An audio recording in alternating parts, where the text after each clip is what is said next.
Welcome everyone to my review of the LEGO Star Wars V-19 Torrent Starfighter. This is the newer version from 2025, which the last time we saw this set was in 2008 with the original wave of Clone Wars sets, I believe. This one comes with 567 pieces and 3 minifigures and came out for $70 US in the August wave of Star Wars sets a few months ago, which is a bit of the lower end of the more expensive, overpriced LEGO Star Wars set. So let's go ahead and see if this downscaled version of the set is an actual one that is worth the price, and let's see if it's really good. So the first figure we got here is the clone pilot, the new, more accurate design with a new and exclusive helmet to the set. Hopefully we get to see this more if we ever get maybe a Republic gunship or other sets from the earlier days of the Clone Wars, which would be pretty friggin' awesome to get. This is probably the best clone trooper figure that they released in this wave because it doesn't really have anything like ugly on it sticking out or whatever, unlike the other clones of this wave. The only bad thing is just the falsely advertised visor, how it just is supposed to be a little bit more extended toward the sides, as seen by even the instructions and the box. But in this one you can see that's not how it looks on the helmet, which is quite unfortunate, which I don't really know why they did that. They should have just done the thing that they specifically advertised on the pictures, but you know, that's LEGO Star Wars for you. But you could see the clone trooper face underneath, which is still a really good one. Then of course an exclusive torso print as well. And then yeah, that's pretty much it for this figure. Next figure is the Obi-Wan Kenobi figure here, his earlier Clone Wars outfit with the more armored up design, which is really awesome. Like, I don't think I have any problems with this figure. You can see some awesome looking arm printing there with the shoulder pads there. It's continued onto the other side there with a little bit more printing. You could see the Jedi Republic logo or whatever on there, which is really awesome to get. The torso print is new and exclusive also, and it looks really good. The face print, I believe, is one that they've been using since 2022, but you know, it still works for Obi-Wan there. He's got his lightsaber there, and you can see his printing carried on the back, which looks really great. And then here we have Asajj Ventress, who's finally back. I think the last time we saw her was in 2015. This is her earlier outfit, I think, from season 1 of the Clone Wars, which I think works pretty well. I like the purple outfit there, which is exclusive to the set. They bring back her really cool lightsaber there with the specific designed hilt, which is pretty cool to see. Hopefully one day we get a new General Grievous and a new Count Dooku there and more Clone Wars sets, which would be really awesome. But I have a hard time believing LEGO will be doing that anytime soon. So here is the build for the V-19 Torrent. This is how it looks in its landed position, which I think is one that a lot of people didn't like how it looked here just because of how small and compact it looks. But strangely enough, I think this set actually has more pieces than the original one in 2008. It's built a lot wider and a lot longer. Like, the wings here in this version are a lot thicker. You can just see how much more plating and detailing is slapped onto it, but it looks definitely a lot better when you see it in its flying position rather. But yeah, this is how it looks here when it's landed, which is how you're probably gonna have it displayed unless you put it up on a stand or something. But it looks pretty decent.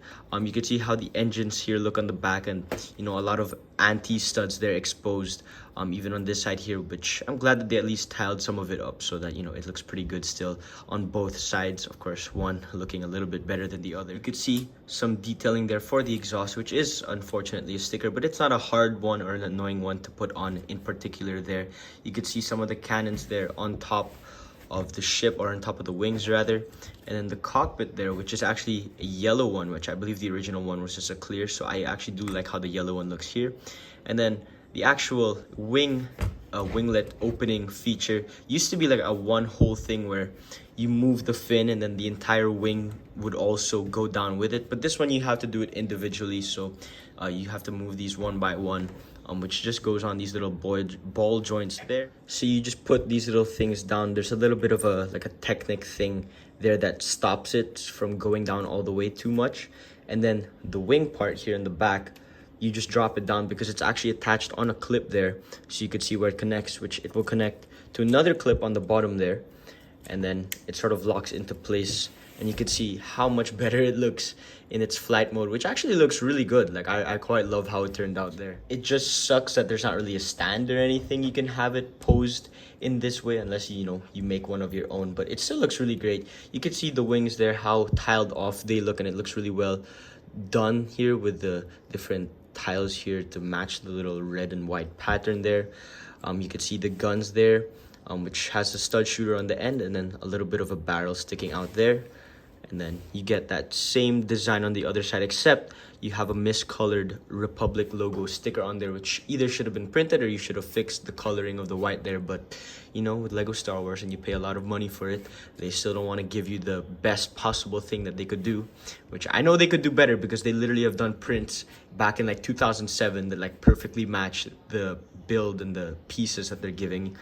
You can see how it looks here on top of the cockpit there, which you open up, you can actually see that there is a control there. It's an exclusive sticker there, which is a little bit of a more annoying one to put on, but it's not too bad, where you can have, I guess, a targeting system for your clone trooper, which he just sits in right there, which is actually on 4 studs, which I wish they included like one of those pieces that like makes it so that they kind of just slide in, because it makes it more likely for the legs to get stuck on. So that's kind of unfortunate that they didn't do that here. But yeah, you can just sit him on there pretty comfortably, and then you close up the cockpit there, and you can see how he looks while he's flying, which is actually pretty great. I love how that turned out. You should probably remove the gun, unlike what I did there, but you know, it still works pretty decently. Which I kind of wish you included like maybe a separate compartment for you to include the gun, but I mean, you do have the clip back here, so you could probably put the blaster on there if you really wanted. But yeah, other than that, I think that's about it for everything on the set. It's a very stable build, honestly. Like, you can still grab it by the fin here and still fly it around, and it looks pretty good. You can also maybe grab it by the body there and it still works well, but you maybe even grab it by the wings, which maybe not, maybe you don't do as often. Maybe you don't do that, but you know, it still works.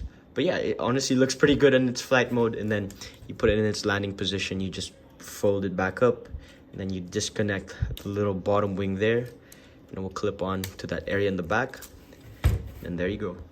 But that's about it for my review of the V-19 Torrent. I think it's a pretty good build, honestly. Like, I can get over how it's kind of downscaled, which is kind of unfortunate, but you know, that's just kind of how we have to live with the Lego Star Wars sets nowadays. But it could have been worse. It could have been way worse. It could have been as bad as that leaked Lego Star Wars X-Wing for next year, or even the clone tiny tank from this year. So, you know, this is actually not that bad. It looks pretty good when it's in flight mode, and even when it's in its landed position. I mean, it looks a little bit puny, but like, it still works pretty decently. The minifigures are great, and the build is pretty fine. I do like how it turned out. So I think this is one of the better of the downscaled models for Lego Star Wars in 2025. Let me know what you guys think of this set in the comments below. Don't forget to destroy the subscribe button and the like button, and share this video with everybody you love and you know and all that. And I'll see you in the next video. Bye bye.